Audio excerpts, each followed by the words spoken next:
नमस्कार। आज के हमारी स्टोरी का टाइटल है सत्संग के बिखरे मोती।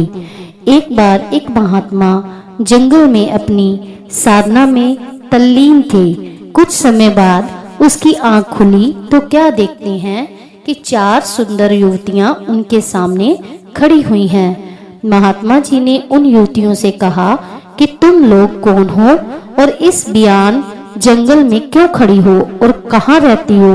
बाबा जी की बातें सुनकर युवतियां बोली, हम यहीं पर आपके साथ रहती हैं। बाबा जी बोले, मैंने तो आज ही तुम सबको देखा है और अनेकों वर्ष से मैं यहाँ साधना कर रहा हूँ, लेकिन इसके दौरान कभी भी मैंने किसी यहाँ कोई मनुष्य या स्त्री को नहीं देखा। कोई भी मुझे नजर नहीं आया। मुझे खोलकर साफ साफ बताओ तुम कौन हो और मेरे पास कहाँ रहती हो। उनमें से एक बोली, बाबा मैं बुद्धि हूँ और मेरा निवास मस्तिष्क में है, मैं वहीं रहती हूँ। दूसरी बोली, हे महात्मा मेरा नाम लज्जा है और मेरा निवास स्थान आँखों में है, मैं आपकी आंखों में निवास करती हूँ। अब तीसरी बोल पड़ी, हे साधु मेरा नाम दया है, मैं हृदय में निवास करती हूँ, अर्थात मैं आपके हृदय में वास करती हूँ। तो महात्मा जी चौथी की तरफ देखने लगे कि चौथी अब क्या कहती है, कि चौथी मैं कौन हूँ। तो महात्मा जी ने कहा, चौथी का नंबर था तो वह भी बोली, हे महात्मा मेरा नाम शक्ति है और मैं सर्वांग शरीर में निवास करती हूँ, अर्थात मैं आपके पूरे शरीर में हूँ, पूरे शरीर के अंदर समाई हुई हूँ। उन चारों युवतियों की बातें सुनकर वह संत महात्मा बोले, हाँ देवियों आपका निवास मेरे इस शरीर में तो है, लेकिन मैं यह शरीर नहीं हूँ। और ऐसा कहकर वे साधना में लीन हो गए।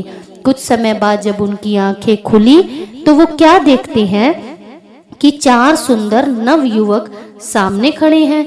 महात्मा जी ने उनसे कहा कि हे भद्र पुरुषों आप कौन हो और इस जंगल में क्या कर रहे हो, तुम कहाँ रहते हो। चारों नवयुवक बोले, हम सब आपके पास ही रहते हैं महात्मा जी। से प्रश्नवाचक दृष्टि से जब उनकी तरफ देखा तो उनमें से भी एक बोला कि हे महात्मा मेरा नाम क्रोध है और मैं आपके मस्तिष्क में ही रहता हूँ।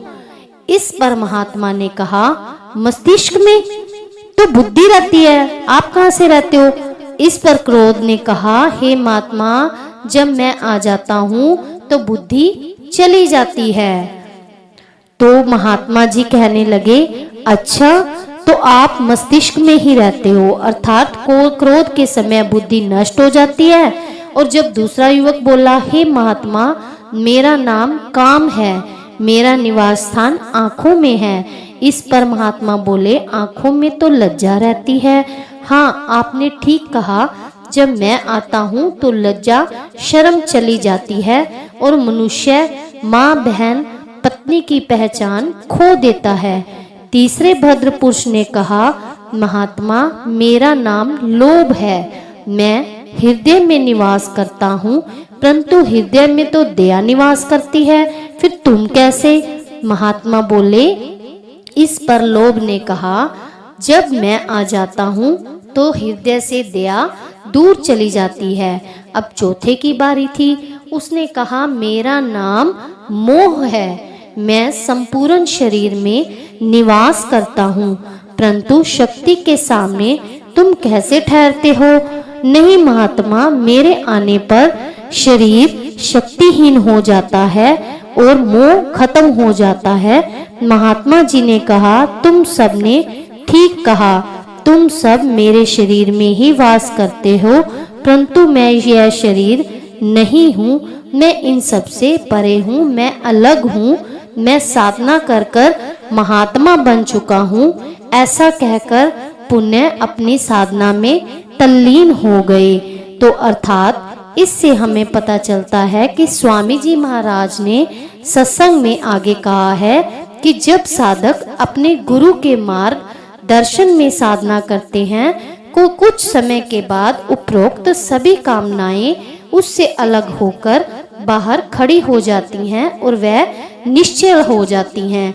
उसे ज्ञान प्राप्त हो जाता है। वह उस प्रभु की एक बूंद का अंश है और बाकी सब जड़ वस्तु हैं। यह शाश्वत है कि उनकी आंख कान खुल जाते हैं और अंदर में अपने गुरु एवं उस प्रभु के दर्शन करते हैं। तभी तो कहा गया है, गुरु गोबिंदोहु खड़े काकू लागू पाए, बलिहारी गुर आपने गोविंद दियो बताए। तो इससे हमें यही पता चलता है कि गुरु जो है वही हमारा गोविंद है और हमारे सामने गुरु और भगवान दोनों ही खड़े होते हैं। लेकिन हमें सबसे बड़ा किसको माने, गुरु को या भगवान को? तो गुरु ही हमें सब शिक्षा देने वाला है, वही हमें भगवान की पहचान कराता है। तो हमें गुरु की ही शरण में अपने चरण छू लेने चाहिए, अर्थात गुरु ही सब कुछ है। तो आज की स्टोरी आपको कैसी लगी, आप ये हमें कमेंट बॉक्स में बताएं। हमारे चैनल को लाइक करें, ज़्यादा से ज़्यादा शेयर करें, सब्सक्राइब करें। धन्यवाद।